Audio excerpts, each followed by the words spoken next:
Well, hey there guys, and welcome back. On this week's show, we're going to be making a miter box.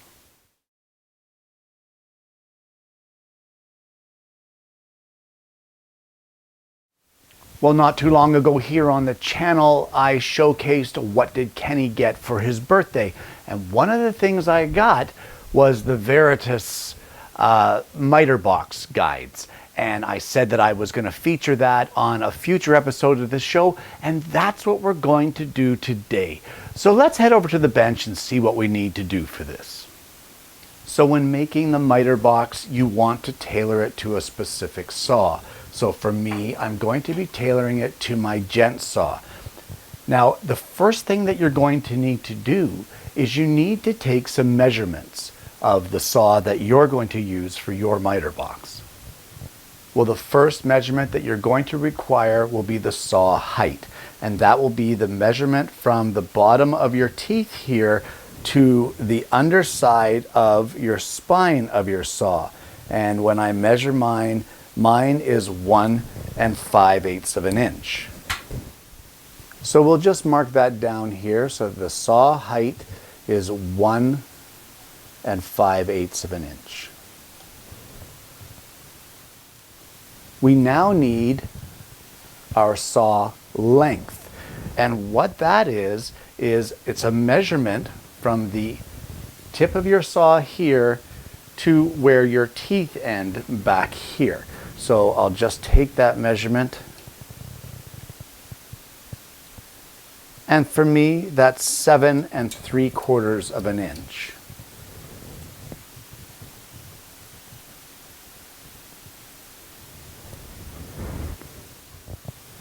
And those are really the only measurements that you need in order to make this miter box. So the next thing you need to do is choose the stock that you're going to use. You can use plywood if you wish. It's better to use a hardwood if you have it. So for me, I have some old offcut boards of walnut here, and it's 3/4 of an inch thick. So this is what I will be using to make my miter box. So the first piece that we're going to cut for our miter box will be our base. And the way that you calculate the base is you want to take your saw length, in my case it was 7 3/4, and you want to divide it by 3.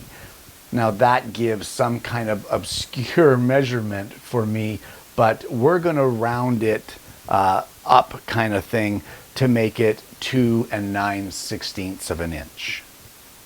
So with our width established at 2 9/16, we now need to decide on our length. Now the minimum length here is 10 inches, but for me, I think I'm going to make it 12 inches long. So let's joint one side of this board and then head over to the table saw and cut one piece 2 9/16 of an inch wide and 12 inches long.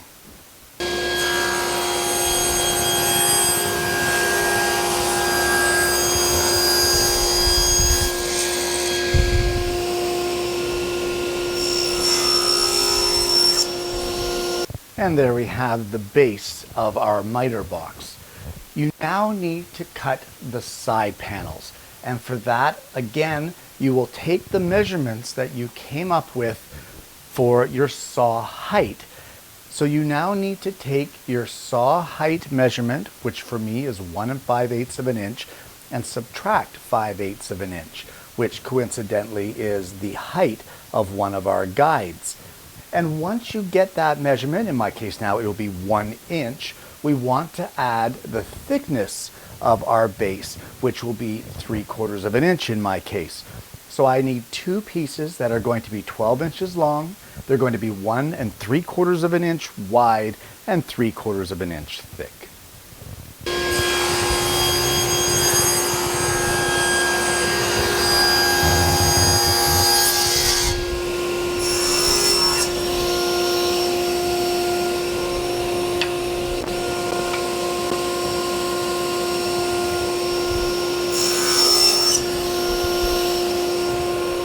And there are our front and back pieces of our miter box. The only other piece that you really need to cut at this point can be made from an offcut like what I've done here. The measurements don't matter as long as it is the same length, in this case 12 inches. This will be for a cleat a little later on. What we need to do now is these saw guides. They have in the bottom a 1/8 by 1/8 wide tab that will run in a dado all the way along the top of the front and the back rails of our miter box. So what I need to do is take it over to the table saw. I'm going to use the table saw and cut that kerf 1/8 wide by 1/8 deep through the whole length, dead center along the top of each one of these rails.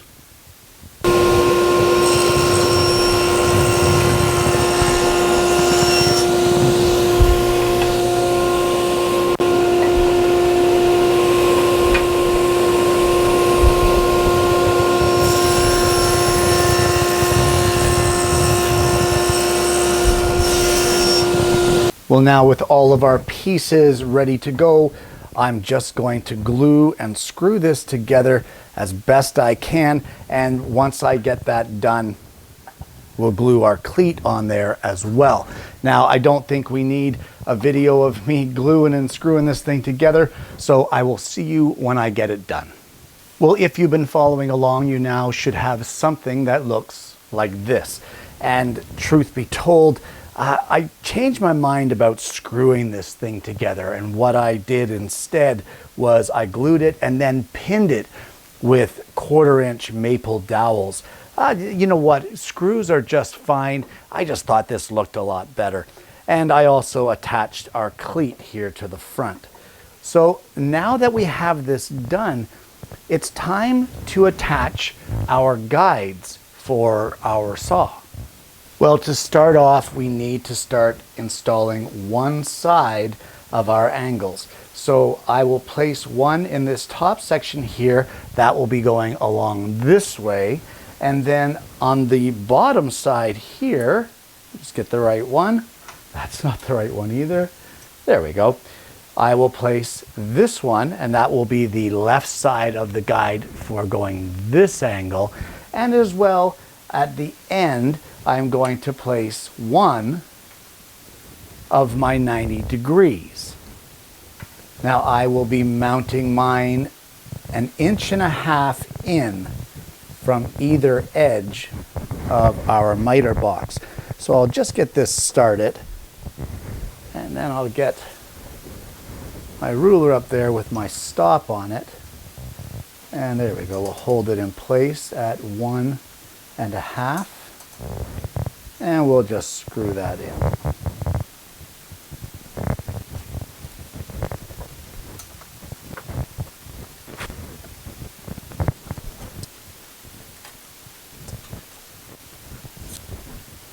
And now it's time to put the mating pieces on for these ones here. And for that, all you need to do is get your square. I've got a combination square held here at 45 degrees. We'll get our proper piece, just like this. We'll place the slots or the tabs into our dado, line it up, and just like we did on the first ones, we're going to screw these into place. So I don't think we need a video of me screwing these in. So I'll get this one, and then we'll change the square up, and we'll do this one. And then of course we'll flip it and we'll do our 90-degree piece. Well, it's now time to install our mating pieces here for our saw guides. So I've already drilled the pilot holes here for these, and I'm going to get them just roughly screwed into place. And then once I get that done, I'll show you how to complete their installation. And then we're going to cut the saw kerfs in our box. Well, we're going to start with the 90-degree ones. No particular reason, just because that's what I want to do. So we will place our saw so that it's flat down against the stock of our front and back fence. And we're going to slide our guides up tight to our saw. So just give it a little pressure with your thumb and then tighten down the screws the rest of the way to hold your saw guides in place.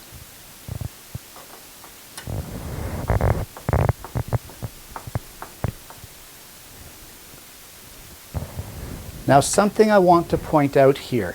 When you're using these guides, do not lift your saw straight up out of them. The way they're designed, you'll damage the teeth of your saw. But now that you have this in place, check to make sure that it's tight. I think I want to tighten this one over here just a little more. And once you're happy with it, we're going to make the cut. Now, as you're cutting down, you just want to make sure that your saw, just keep an eye down the spine of your saw and make sure that you're cutting perfectly straight up and down.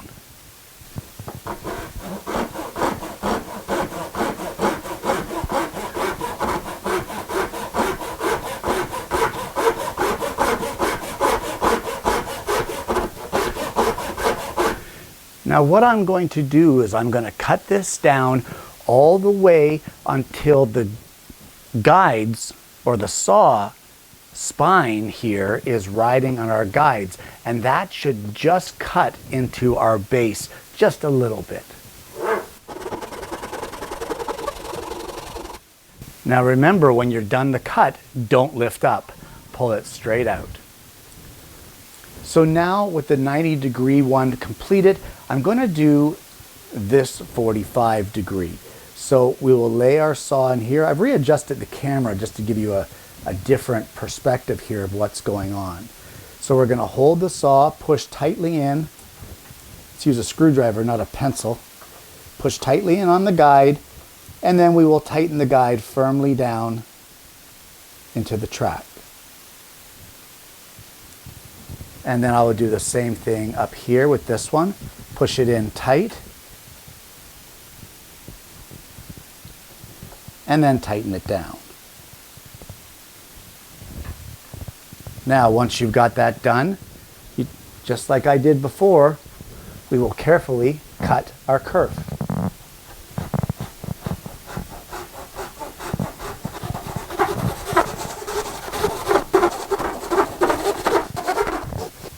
And then remember, pull it out, don't lift it out.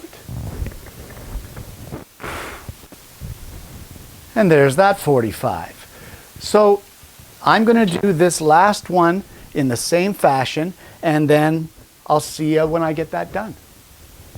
And with that, our miter box is finished. And there you have it. A miter box made using the Veritas saw guides for shop-made miter boxes.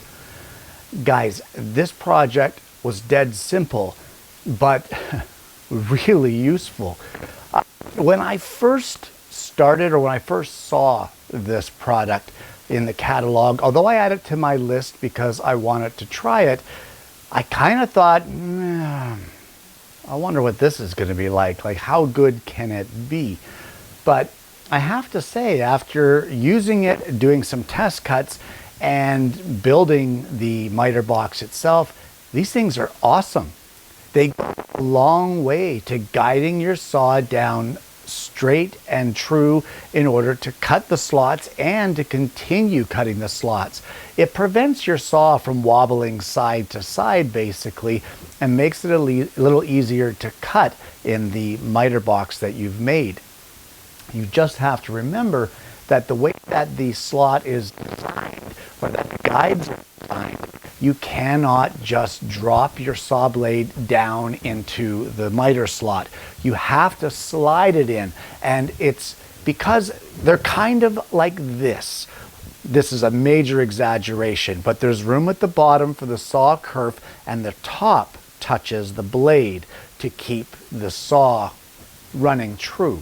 So if you lift it up, it's going to pinch down on the kerf of your saw and potentially damage the teeth. So you may need to adjust your method depending on what you're normally used to. So pull it out, don't pull it straight up, sort of thing. Also the materials here. Now I used walnut with maple dowels. You don't have to do that. If you have 3/4 inch ply, use 3/4 inch ply. If you have pine, use pine. I would prefer not to have a miter box made of pine. You'd prefer a hardwood, but if all you have is pine, it will still work and it will still serve its purpose. It just won't last as long and you'll have to rebuild it. You don't have to use 3/4 inch stock. The minimum you can use on this is 5/8. Now I know it's only an eighth less than 3/4, but it can take away quite a bit of the bulk. I happen to like the thickness of the 3/4 inch walls and base. So for me it worked out, and I just happened to have it up in the rack, so that's what I used. But you can use whatever you like. Honestly guys, I think it's a worthwhile product looking into if you're in the market to make your own miter box. Guys, I want to thank you so much for tuning in this week. It's been a lot of fun. Truth be told, I actually filmed this twice. The first time I filmed it, I didn't like the sound that I was getting because I'm testing some new wireless microphone systems, and as well I made the miter box out of plywood, and I really didn't like the final outcome for me. The miter box was just fine, but you know what, I wanted something a little different. So I hope you've enjoyed today's show, guys. If you haven't already, please don't forget to like and subscribe. Click the bell so that you don't miss the notifications of future episodes of the show. It's been a lot of fun this week, guys. I hope you've enjoyed it. I hope you're going to look into this and try this for yourself. And more importantly, I hope you're going to join me again next week when I bring you yet another woodworking video.